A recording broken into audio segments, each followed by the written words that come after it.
देखिए, बहुत मुश्किल से चिराग पासवान बिहार विधानसभा चुनाव में माने थे और उसके बाद क्या है कि जब वो पार्टी से नाराज हो करके सीट शेयरिंग को लेकर के जब वो नाराज हो करके वो पार्टी का मीटिंग से जब हट गए थे, यानी कि जेडीयू और बीजेपी के जब सीट शेयरिंग हो रहा था तो उसमें चिराग पासवान नाराज हो करके वो हट गए थे।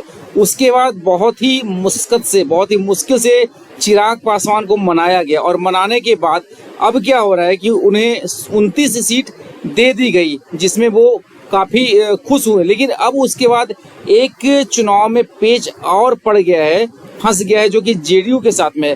वो पेच क्या है? बिहार विधानसभा चुनाव एनडीए सीट शेयरिंग में मचा नया पेच। चिराग पासवान ने जेडीयू की सीट शेयरिंग पे ठोका दावा, यानी कि जहां पे जेडीयू का सीट है, जहां से वो जेडीयू अपने एमएलए को, अपने विधायक को खड़ा करने वाले थे, वहां पे भी चिराग पासवान जाकर के अपना दाव ठोक दिए हैं। सूत्रों के मुताबिक मोरवा सीट पर भी जेडीयू चिराग की मांग मानने को तैयार नहीं है। 2020 के विधानसभा चुनाव में यह सीट जेडीयू सिर्फ 11,000 वोट से हारी थी।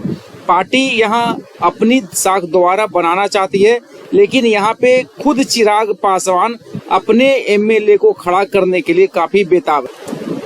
बता दो कि बिहार विधानसभा चुनाव के लिए राष्ट्रीय जनतांत्रिक गठबंधन यानी कि एनडीए में सीट बंटवारे का मामला चिराग पासवान के नेतृत्व वाली लोक जनशक्ति पार्टी यानी कि रामविलास पासवान की जो पार्टी है उसके दावे के कारण और ज्यादा पेचीदा हो गया।